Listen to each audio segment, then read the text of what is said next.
Bienvenidos a ¿Qué esto que el otro? Donde platicaremos de los temas más interesantes alrededor de la salud. ¡Y comenzamos! Bienvenidos a ¿Qué esto que el otro? El mejor programa de salud de Radio Anáhuac. Yo soy la doctora Gigi Nieto y el día de hoy vamos a hablar de un tema súper interesante que realmente no mucha gente conoce tanto al respecto, que es la alimentación por sonda, la alimentación parenteral y pues la diferencia con lo que es la alimentación, la nutrición enteral. Y para eso tengo una invitada súper especial. Doctora, ¿te puedes presentar, por favor? Hola, muchas gracias por la invitación y me presento, yo soy la doctora Ana Karina García, soy egresada también de la Universidad de Anáhuac y yo me dedico prácticamente a lo que es la nutrición enteral y parenteral, más en el área hospitalaria. Ahorita estoy trabajando tanto en la parte privada y también estoy en el Centro Médico Nacional 20 de noviembre y es un gusto poder estar contigo y platicar del tema que, como tú lo mencionaste, es bastante interesante.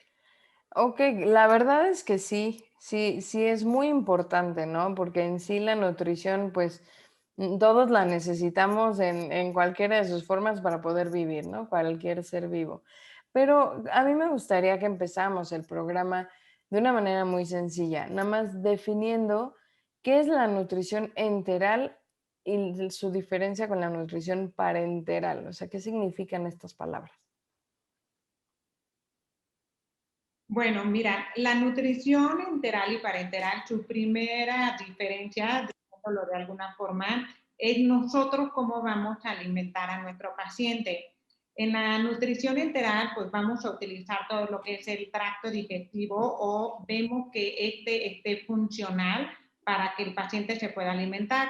Y en cambio, la nutrición parenteral ya es propiamente, como su nombre lo dice, parenteral, es decir, por vía intravenosa. Esto lo utilizamos porque el paciente ya no se puede alimentar por la vía oral o porque tenga alguna enfermedad o alguna otra condición que le impida o que nos impida utilizar el tracto digestivo para alimentarlo. Esta es, entre otras cosas, como la principal diferencia. Ok, ¿y en qué? Además. Discúlpame, pero el objetivo de ambas nutrición es poder alimentar al paciente y poder llegar a su requerimiento para que si el paciente se encuentra con alguna enfermedad importante que le demande muchísimas calorías y demás, pero no puede comer, pues pueda recibir su alimentación por otra vía. Claro. ¿Y qué porcentaje de pacientes necesitan este tipo de nutrición? ¿Es muy alto? ¿Es muy común que la gente necesite nutrición parenteral? O sea, Bueno, por la vena, como se dice coloquialmente. ok, mira, el porcentaje como tal ahorita no lo tengo, pero sí hay algunas como patologías, algunas enfermedades que sí van a requerir más el uso de nutrición enteral o parenteral, ¿no? En el caso de la parenteral, por ejemplo, hemos visto que aquellos pacientes que cursan con una enfermedad inflamatoria intestinal o inclusive con un síndrome de intestino corto, pues muchos de ellos sí requieren una nutrición parenteral en lo que tú a lo mejor estás adaptando ese intestino. ¿Cuánto tiempo va a durar? Pues va a depender muchísimo del paciente y de las características de la enfermedad. Y en el caso de la nutrición enteral, pues por ejemplo tenemos algunos pacientes en donde sí es más común, como aquellos pacientes que cursan con algún deterioro neurológico o alguna enfermedad neurológica que presenten algún trastorno de la deglución, por ejemplo, O en sea, que no donde puedan tragar.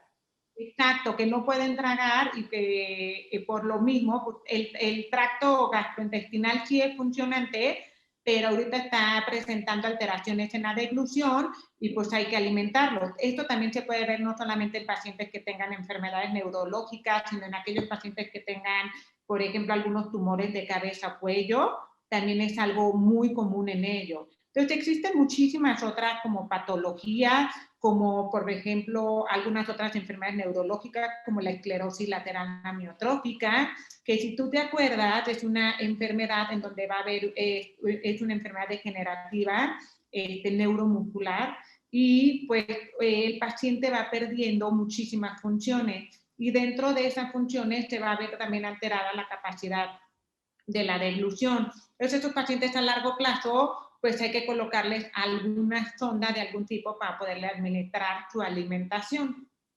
Ok, esa era mi siguiente pregunta. ¿Cómo se hace? Vámonos primero a lo enteral, ¿no? O sea, lo que sí usa, digamos, la vía oral o el tubo gastrointestinal para acabar pronto. Pero, ¿cómo la gente va por ahí por la vida con una sonda desde la nariz al estómago? ¿Se hace un hoyo directamente al estómago? ¿O qué es lo más común? ¿Cómo se hacen estos procedimientos? ¿Qué nos puedes explicar al respecto? Mira, te voy a explicar que primero en el caso de la nutrición enteral, pues vamos a tener acceso o vías de administración de acceso que pueden ser a largo o a corto plazo. Ok, Porque te digo que no todas las sondas nos van a durar años, ¿no? Por decirlo claro. de alguna manera.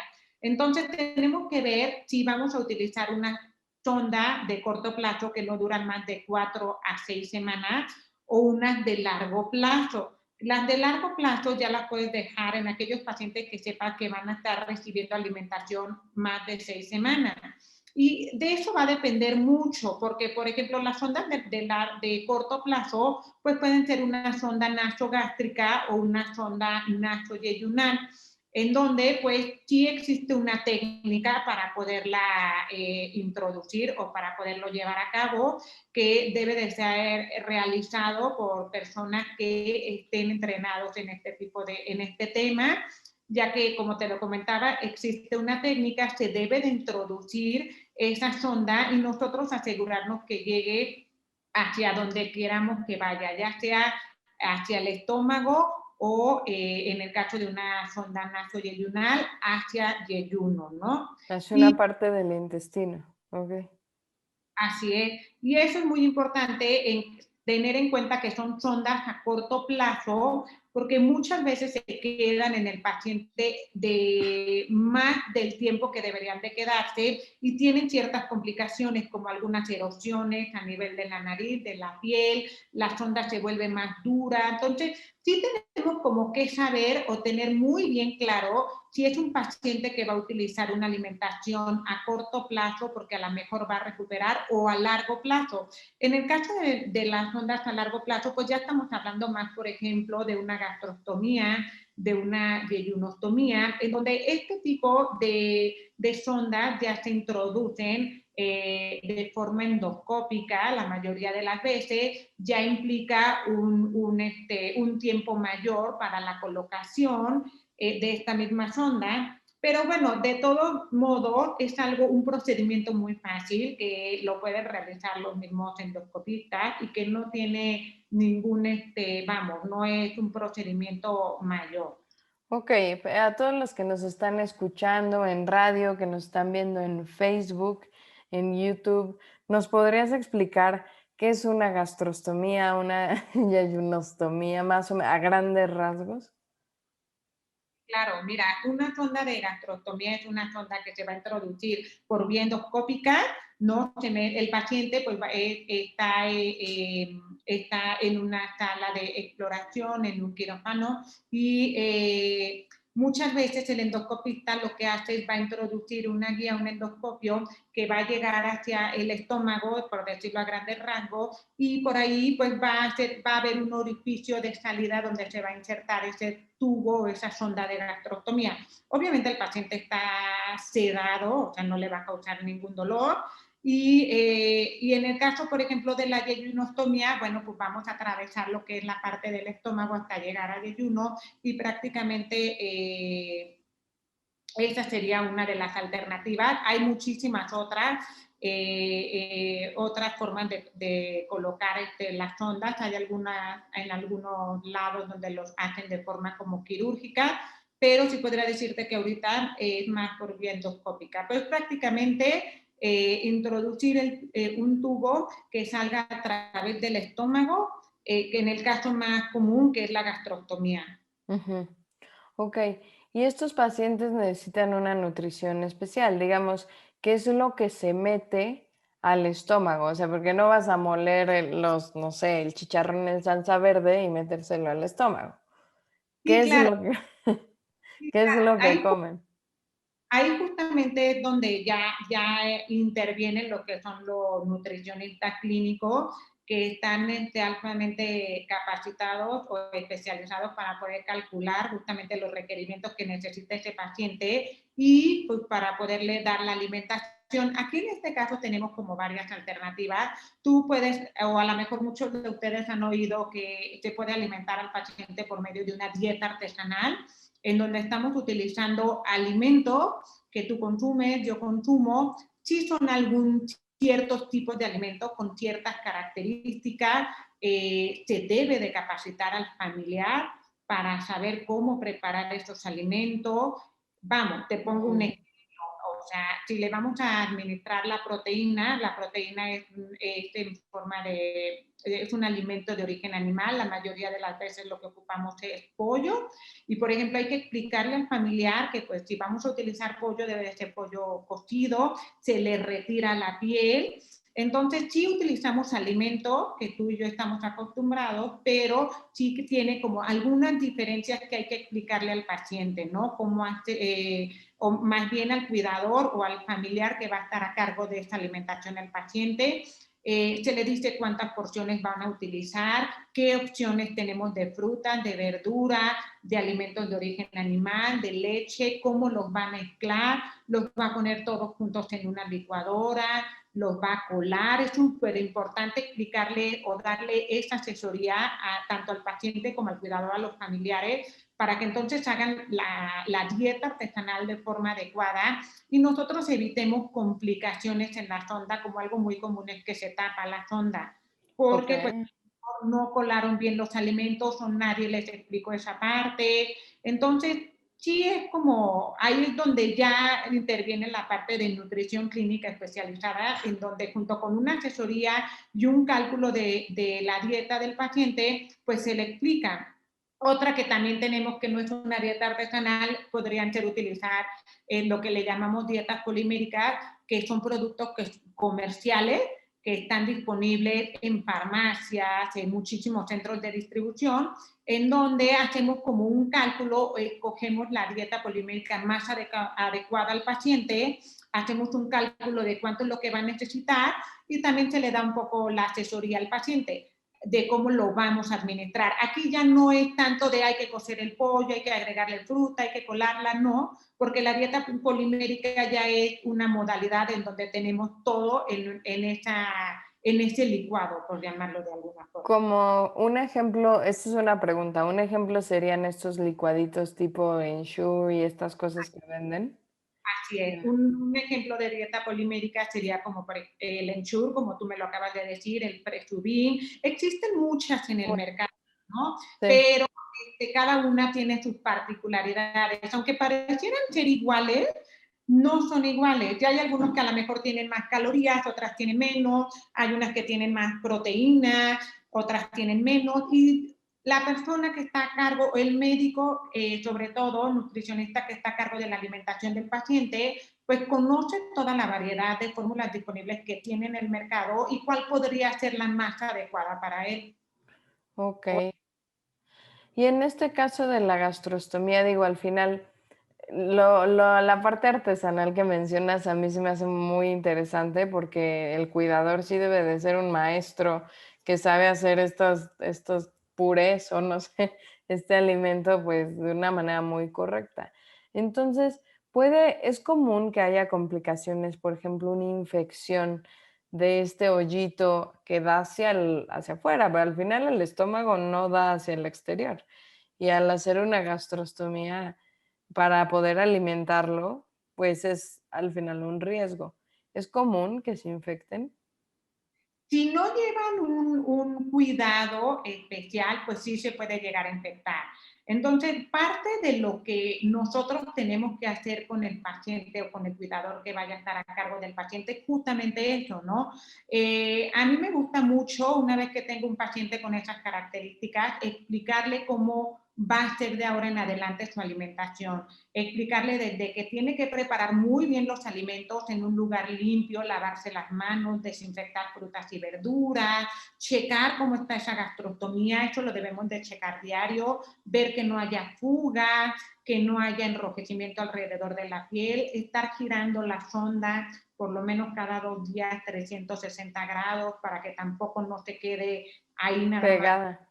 pegada. Entonces, a mí me gusta dar como mucho esa parte de asesoría tanto al paciente, si es posible, o al cuidador o al familiar, para evitar justamente que haya no solamente complicaciones por la colocación de la gastrectomía, también puede haber infecciones por un mal manejo de los alimentos, por ejemplo, no solamente la inserción de la gastrostomía. Entonces, es toda una serie de conjuntos que tú debes de platicar con ellos y que deben de tener también muy en cuenta para evitar esas complicaciones que tú me estás diciendo. ¿De qué va a depender que se presenten o no? Pues de que tú le expliques al paciente o al familiar qué puede ocurrir y cómo, qué hacer para evitarlo. Obviamente, si el paciente no o el familiar no tiene los cuidados, pues hay un mayor riesgo de que se presenten infecciones.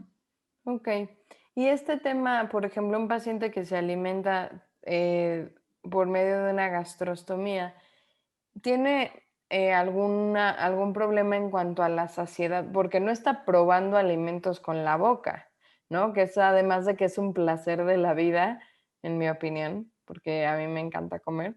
Este, no llegan a tener como, pues, digo, si hay un cáncer y que pues, primero es la vida, ¿no? Pero no llegan a sufrir mucho esta parte. Bueno, en la parte de la saciedad, acuérdate que también, desgraciadamente, como tú lo mencionas, la parte del sabor, la alimentación, todo empieza desde la boca.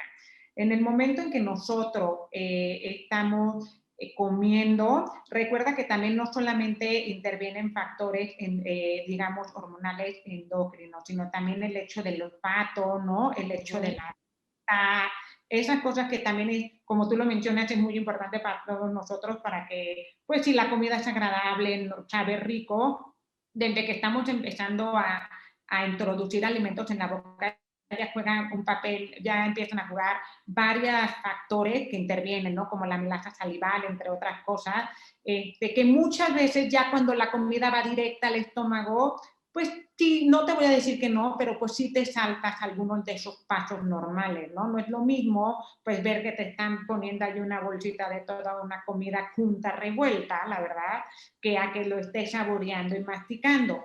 Yo sinceramente te podría decir que, bueno, pues sí se saltan como muchísimos factores del proceso de lo que es la alimentación desde un inicio, pero al final estamos cumpliendo los requerimientos del paciente y en teoría no tendría, o sea, tendría que tener saciedad, pero esto está hablando desde un punto de vista muy médico. También hay que recordar la parte también psicológica, que aquí juega también un papel muy importante, ¿no? Los pacientes sí se llenan en algunos casos, pero ellos yo creo que la parte psicológica, pues de que la comida ya no les sabe, ¿no? No te voy a Pues negar claro. algo que no es, porque ya va directo al estómago. Se saltaron la parte de la lengua donde están puedes percibir los sabores dulces, los sabores salados, el sabor amargo, ¿no? Esa parte pues sí ya no la tiene. Sin embargo, pues bueno, en algunos casos son pacientes a lo mejor que, como tú bien los dices, ya tienen alteraciones en el sabor, alteraciones o alteraciones, olores en el olor de los alimentos, olores desagradables, que muchas veces esto también ya les impide el cubrir sus requerimientos, el comer. Entonces, de una u otra forma también les estás ayudando. Claro. No, no, y se entiende perfecto. Pero algo que mencionaste ahorita es de esta enzima de la saliva que nos ayuda a digerir los alimentos desde que los estamos masticando. Entonces me pregunto yo, y es una pregunta para ti, estos pacientes que se les alimenta directo al estómago o al intestino, en el otro caso que mencionaste, ¿llegan a tener problemas de digestión? Porque pues se está cortando parte de su digestión, ¿no? Más que problemas de distensión, sí, pero van más de la mano con qué rápido estás pasando tú el alimento o no. Ok, Tienes que tener en cuenta que generalmente cuando iniciamos con este tipo de alimentación, te voy a poner un ejemplo, no te vamos a dar el 100% de lo que tú necesitas el primer día, vamos empezando poco a poco. Te puedo dar un 50% y en algunos casos a un 25% y voy viendo cómo lo tolera. Si se presenta o no distensión, si se presenta o no diarrea, que son algunas de las complicaciones, y voy tratando vaya viendo cómo tú te vas adaptando, cómo el tracto digestivo se va adaptando, por decirlo de alguna manera. Puedo ir aumentando tus requerimientos hasta llegar al 100. Entonces, no se trata de darle como todo el alimento así de un jalón al paciente, sino lo vamos haciendo de forma gradual y a lo largo de todo el día. ok. Ah, ok, perfecto. Y pasando a la nutrición parenteral, esa ya es por la vena, como se dice coloquialmente, ¿no? O Así sea, es, la alimentación parenteral es, como tú lo mencionas, ya directamente por la vena, intravenosa. intravenosa. ¿Y ese en qué casos es? Digo, porque ya para que no se pueda usar el estómago ni nada, o sea, ni el intestino, ni... eh, entonces, pues ya se usa la avena, ¿no? En casos de enfermedades. Así es, Y, son también ya muy específicos. ok, eso es mucho más común a nivel hospitalario o también fuera del hospital. Mira, sinceramente, yo te podría decir que ambos son cómodas. En cuanto a la comodidad, ambos son cómodas. Quizás una es más fisiológica que otra. La más fisiológica, obviamente, sería la enteral, porque es lo más parecido, ¿no? A comer por la Claro. vía oral. No nos alimentamos por medio de la avena. Eh, Cómoda puede ser siempre y cuando también nosotros sepamos cómo hacerlo cómodo. Nuestro país no está muy acostumbrado a lo que es la nutrición domiciliaria a casa, la nutrición parenteral en casa. Sin embargo, te puedo decir que hay otros países en donde, por ejemplo, los niños tienen alguna enfermedad donde necesitan nutrirse solamente por vía parenteral. Y te puedo decir que existen dispositivos, hasta mochila, Ah, muchísimas alternativas para que le permita al paciente seguir haciendo su vida. Ya sabes, o sea, sí puede llegar a ser cómodo, pero también hay que saber cómo administrarlo. Como te comentaba, aquí no es como que se vea mucho, no es altamente utilizado, más bien siempre como que pensamos nutrición parenteral, es como lo acabas de mencionar, a nivel de hospital, ¿no? Pero ujú. también tener justamente una nutrición parenteral en casa, que es lo que se llama domiciliaria en casa. A lo mejor, bueno, pues podemos pasar ya hay ahorita algunas bombas muy pequeñas que te permiten, como el paciente que a lo mejor si tiene una comida pueda estar en tu casa muy discretamente conversando con los demás, podemos pasarle parte de la misión por la noche, o sea, creo que es un poco relativo a qué es lo que te refieres con comodidad, pero sí puede el paciente seguir haciendo su vida, sí puede. O sea, hay algunos casos que sí. Lo que pasa es que muchas veces aquí vemos, como tú lo mencionas, la nutrición más como a nivel hospitalario en ese medio, o ya de plano en algunos pacientes que, yo voy a decir así, a lo mejor ya están en cuidados paliativos. Y no necesariamente. O sea, la nutrición parenteral lo podemos llevar a casa, el paciente puede estar haciendo sus actividades.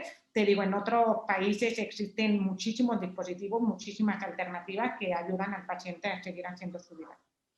Claro, yo lo de las mochilas que mencionas en los niños, yo solo lo he visto, pero para medicamentos, no para nutrición. Y sí se me hace muy, muy bonito, porque además están bonitas las mochilas. O sea, Y son están bonitas, decoraditas, y y, así es. y bien bonitas. Ok, una, ¿cuáles son las dudas en tu experiencia trabajando en esto? ¿Cuáles son las dudas más comunes que tiene un paciente nuevo que llega y dice, híjole, me va a tocar hacer esto, ¿no? De nutrición tanto O sea, la pregunta es como en dos, ¿no? ¿Cuáles son las dudas más comunes de un paciente que le acaban de decir? Te vas a nutrir de manera enteral, pero pues por un hoyito directo al estómago o al intestino. ¿Y cuáles son las dudas más comunes de un paciente que le dicen te vas a nutrir por la avena? Porque pues, es lo que necesitas. Mira, en mi experiencia personal, yo creo que las dudas más comunes que me he enfrentado van siendo mucho como a la preparación de los alimentos, ¿no? Porque, pues, quieras o no, en el caso de enteral, pues estamos acostumbrados a que tú llegas, preparan una comida, te sientas y está todo en un plato.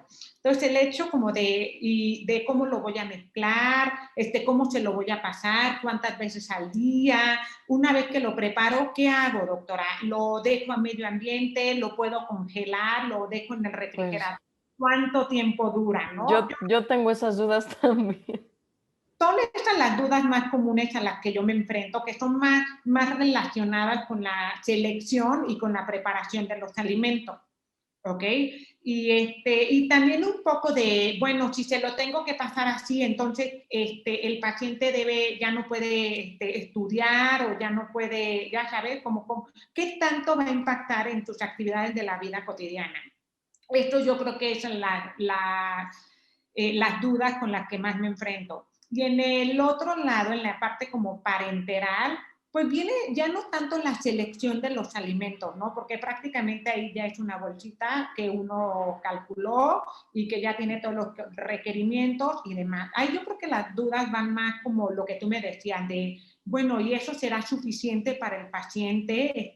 O en el caso de los niños, esto me va a ayudar a que mi hijo, mi hija tenga un desarrollo normal, siga creciendo. ¿Qué tanto va a impactar en sus actividades físicas? Porque a mi hijo le gusta jugar y a lo mejor estar todo el día conectado a una bolsita, pues le va a impedir pues, salir con sus amigos a jugar fútbol o nadar, o sea, más como más, ahí son dudas más de qué tanto va a impactar en su vida. Y siempre les decimos que aquí no se trata de que el paciente deje de hacer cosas, pero obviamente tenemos que ver las características de cada paciente, la patología que tenga, ¿no? Porque también eso es importante. Pero lo que siempre menciono es que no solamente se trata de salud, sino también de que tengan una calidad de vida, que también eso es importante para ellos. Claro. Y se puede mezclar, por ejemplo, en cualquiera de las dos nutriciones, tanto enteral como parenteral, que aunque necesiten una gastrostomía para comer, que también puedan comer ellos vía oral. Y hay algunas ocasiones que llegamos a utilizar lo que le llamamos la nutrición mixta, en donde a lo mejor el paciente, por ponerte un ejemplo, a lo mejor es un paciente que tiene no sé, se me ocurre algún evento neurológico, alguna enfermedad neurológica y que ahorita esté cursando con trastornos de la deglución de forma como importante y Ujú. que va a estar a lo mejor con este trastorno de la deglución un buen rato, ¿no? Digamos, un muy buen rato. Pues lo vamos a ir alimentando a lo mejor por una vía enteral, pero el paciente va además recibir rehabilitación para la deglución y pueda ir recuperando, porque es un paciente recuperable, porque sabes que puede recuperar haciendo rehabilitación. Entonces, poco a poquito nosotros también le vamos a ir dando, conforme vayamos viendo este avance en la rehabilitación esa disminución en el trastorno de la deglución, pues le vamos dando también alimentos por vía oral y entonces estamos combinando, ¿no? Unos alimentos por vía oral y una alimentación enteral, siempre tratando que el paciente cubra sus requerimientos. Es decir, si a lo mejor no come tanto por la vía oral, por la boca, pero pues vamos a tratar de administrar más por la sonda, ¿no? Por la gastrostomía. Pero si es un paciente que es recuperable, que va rehabilitando y cada vez va mejor, pues a lo mejor le vamos a ir aumentando más por la vía oral y disminuyendo por la sonda. Esto sí se llega a suceder, es utilizar técnicas mixtas, Ujú. pero quiero decir que esto es algo individualizado y es como Claro. cada paciente, ¿no? O sea, uno hace una evaluación nutricional vemos al paciente en conjunto, junto con los demás médicos, los demás colegas, y vemos, bueno, pues qué alternativas tiene el paciente, qué pronóstico, qué le podemos ofrecer. Pero sí se ha llegado a utilizar técnicas mixtas. Ok. ¿Y cuáles son de los mitos? Unas son las dudas, ¿no? Las dudas más comunes que como bien mencionas, yo dije, yo también tendría esa duda, la de cómo preparas los alimentos, mencionaste que la comida se debe de colar y así, yo me quedé, ¿cómo se hace eso? Se me hacen dudas muy naturales, muy comprensibles, ¿no? Sobre todo para gente que nunca hemos preparado algo así. Pero otra pregunta es, ¿cuáles son los mitos más comunes de estas nutriciones alternativas? Pues mira, uno de los mitos con los que yo me he enfrentado es que muchas veces se piensa que es mejor una nutrición artesanal o una polimérica, ¿no? Ambas, no, yo Ujú. prefiero mejor una artesanal porque siento que al paciente si le estoy dando comida, pues lo veo más normal, por decirlo de alguna manera. Sí Más es más. natural. Claro, más natural.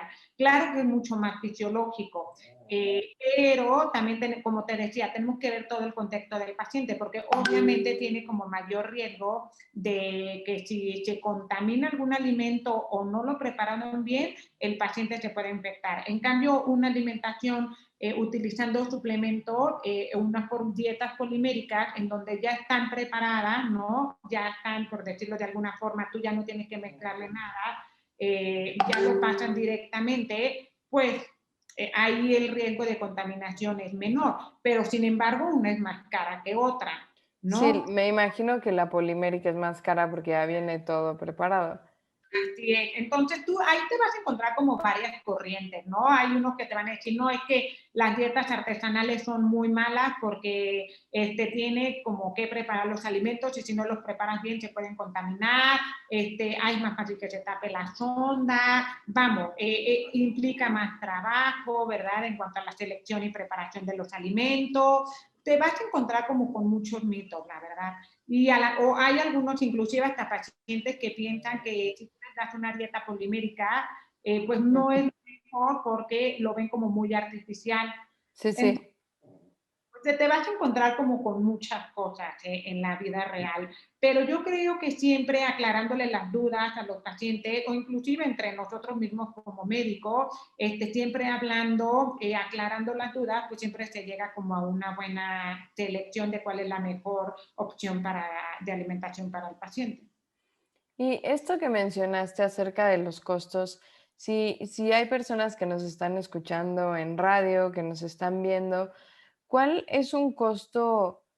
O sea, sin hablar de marcas, porque yo creo que nos perdemos, pero por ejemplo, para un paciente de una dieta parenteral, bueno, es que cada quien es muy personalizable, como dices, pero al mes. Sí, claro, pero mira, sí te puedo decir a grandes rasgos que una alimentación parenteral va a ser más cara que que una nutrición enteral. Eso sí es un Ok, hecho. Eso sí, porque bueno, siempre una nutrición parenteral, pues al ser también por vía intravenosa, implica todavía ser un poco más cuidadoso, ¿no? claro. Ahí implica la mejor la colocación de un catéter central, en donde hay que tener mucho cuidado con este catéter que no se nos vaya a contaminar. Más o menos la alimentación, bueno, las bolsas de nutrición parenteral es muy variable, pero más o menos están costando alrededor de 1,200, 1,500, algunos hasta 2,000 al día. O Al sea, sí, día. Ok. es como muy variable, pero sí te puedo decir que es muchísimo más caro que un suplemento nutricional que te puede estar costando 45 pesos, más menos, ¿no? Y a lo mejor utilizamos, no sé, si quieres por decir 5 latas de dieta polimérica al día, pero aún así no te sale tan caro como una nutrición parenteral. Ok. Ok, y de lo demás, pues es prepararla tú, ¿no? La artesanal y saber hacerlo.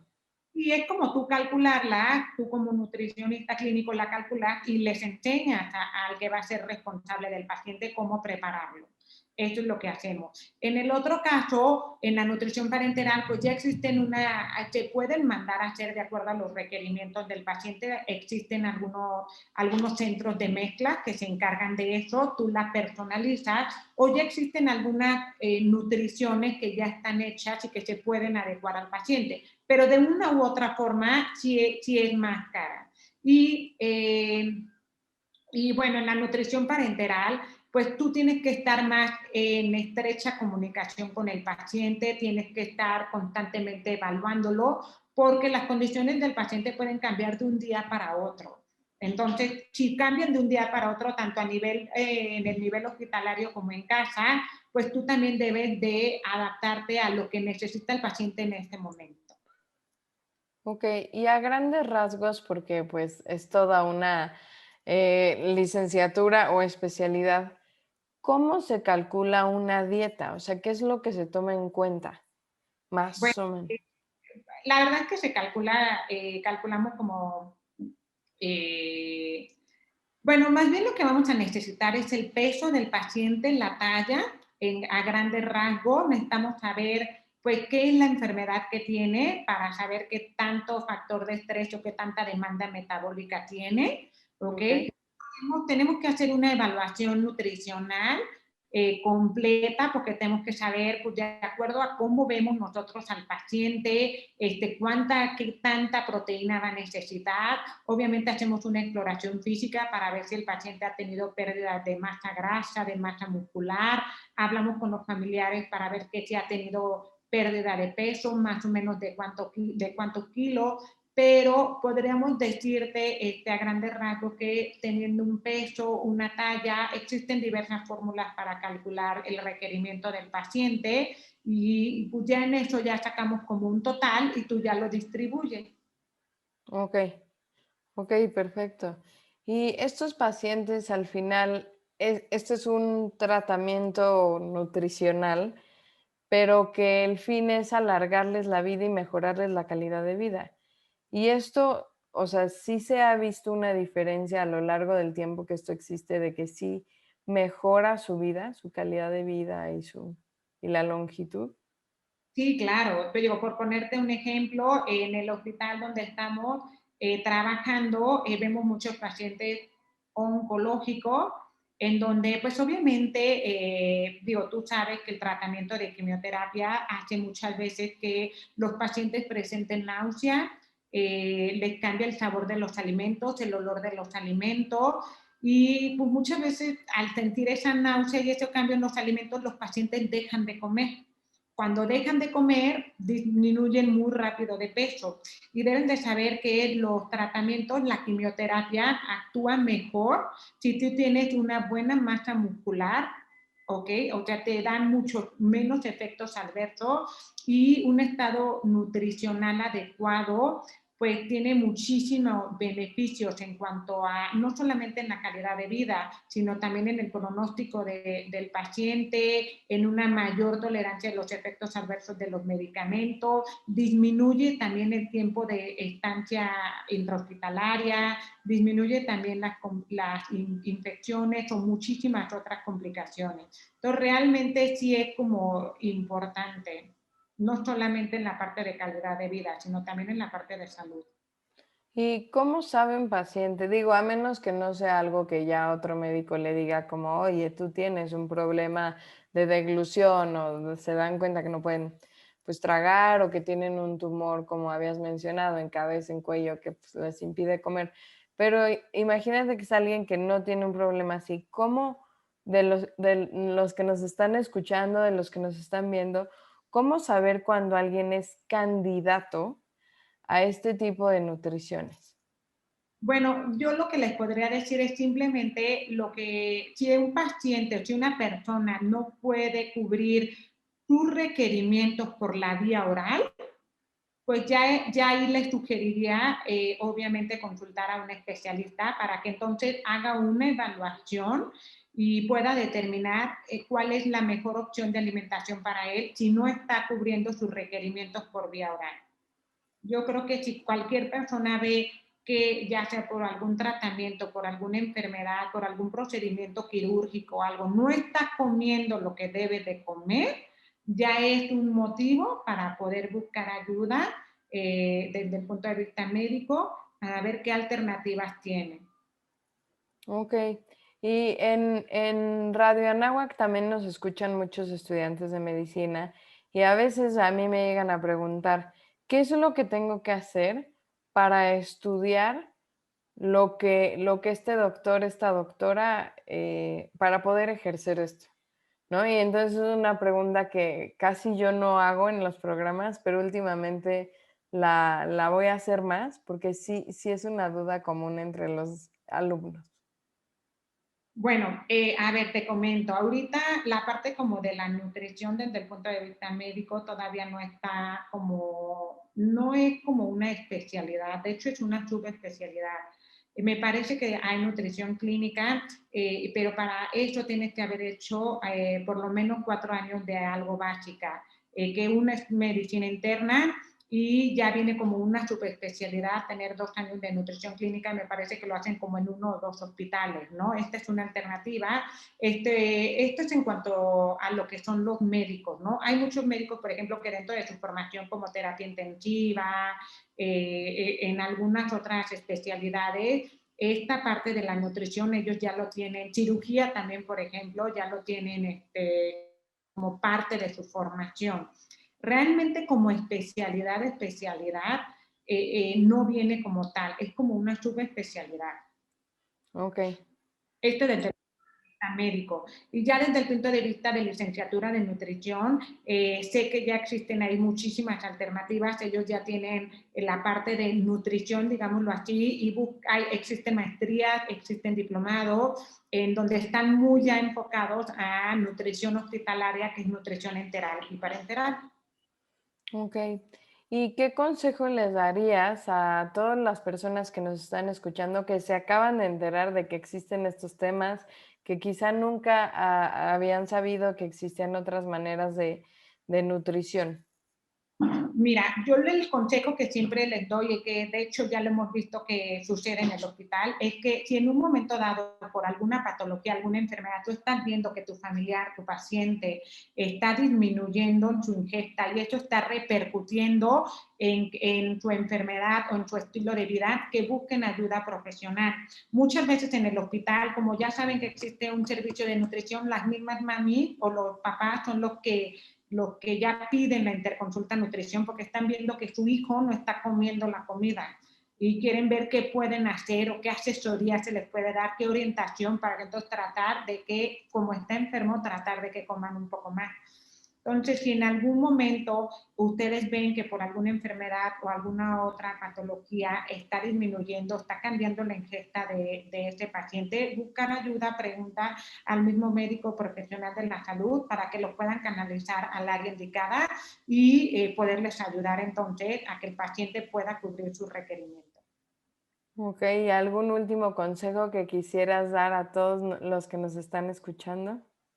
Bueno, pues que mi último consejo es que la nutrición parenteral y la nutrición enteral, o sea, hay que perderles el miedo, Es un por muy buen consejo.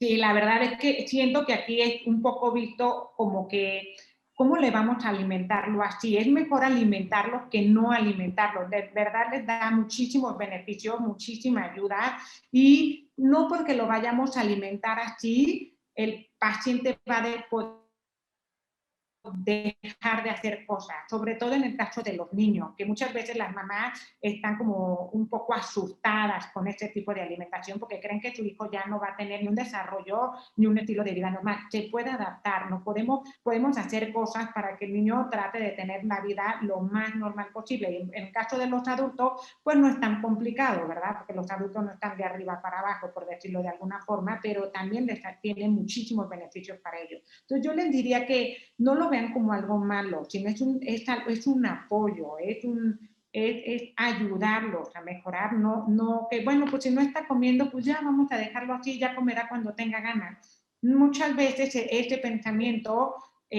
pues va dejando de que pues, va perdiendo peso, se va deteriorando, se va poniendo más mal, o ya no tiene ni siquiera defensa, ya no tiene ni siquiera muchas veces energía para hacerle frente a la enfermedad. Claro, o sea, porque es de las cosas más vitales, ¿no? Bueno, o sea, después de respirar, de manejar la temperatura, pues si no comemos, nos morimos. Es de las primeras cosas que hacemos al nacer, ¿no? Entonces, definitivamente, pues también si no comes, pues te vas a morir. O sea, si no te nutres de alguna manera, sí, definitivamente hay un deterioro fuerte. Y es común este tipo de nutrición en adultos mayores, o sea, no que necesariamente estén enfermos de algo, que no que haya un cáncer o un tumor o un problema neurológico, sino simplemente la edad avanzada no es una enfermedad, pero definitivamente es una condición que trae, pues, muchas desventajas, ¿no? Entonces, ¿es común? Es común, o sea, utilizar la nutrición en los pacientes adultos mayores, sí, dependiendo de la enfermedad que tengan, sí, sí es Ok. común. Ok, y pues a mí me gustaría invitarte a que nos compartas algún dato tuyo o tus redes, lo que tú quieras, para la gente que esté interesada en este tema, que se pueda contactar contigo o con el grupo en el que trabajas. Mira, a mí me gustaría que siguieran una página que se llama dobro.com.mx, porque Ok, ahí en esa página hablamos mucho de la nutrición enteral, la nutrición parenteral, y hasta hablamos un poco de historia, ¿sabes? De cómo fue que empezó esto, algunos como datos culturales que a Michael les puede parecer interesante. También hablamos un poco sobre mitos de a lo mejor se piensa que, como te decía, ¿no? Que un niño por tener una nutrición parenteral y que va a vivir con nutrición parenteral toda su vida, a lo mejor no va a tener un desarrollo, un crecimiento o una vida normal. Y ponemos hasta imágenes de cómo sí es posible de que un niño lleve a cabo su estilo de vida dentro de lo más normal posible. Tenemos, hay inclusive hasta atletas con gastrostomía que perfectamente pueden hacer su vida, pueden, vamos, ¿sí me explico? Entonces, mucho de esa página no solamente es informativa, pero no solamente hablando desde un punto de vista médico, también tiene como otras frases o otra información que a mí en lo personal me resulta muy interesante porque pues también te da imágenes, también te da como otra perspectiva de la nutrición artificial. ok, entonces es dobro.com.mx. .mx.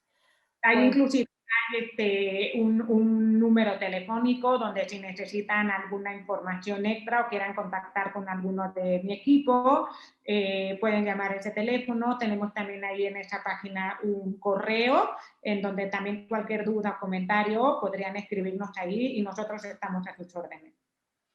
Ay, pues muchísimas gracias, doctora. La verdad ha sido muy interesante porque yo sí me considero muy ignorante en este tema. O sea, creo que la última vez que pues hablé de esto fue de estudiante y aprendimos, pero al final no lo practico. Entonces, ojalá que como yo, muchos de los que nos están viendo y escuchando hayan aprendido de esto y lo lleven a la práctica en el sentido positivo, ¿no? De que se recomiende, que por lo menos, como mencionaste, la interconsulta con nutrición, que nos abramos a eso, ¿no? Que no todos son medicamentos y medicamentos, sino también alimentarnos, es parte de la rehabilitación hacia la salud. Pues muchas gracias otra vez. Y pues recuerden que esto fue Que esto que el otro. Nos pueden escuchar todos los lunes a las 11 a.m. en 1670 AM Radio Anáhuac.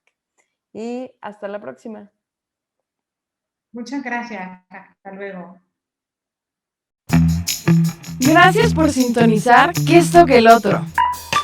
Te deseamos mucha salud y no olvides sintonizarnos la próxima semana por esta misma estación. 1670 AM, eleva tus sentidos.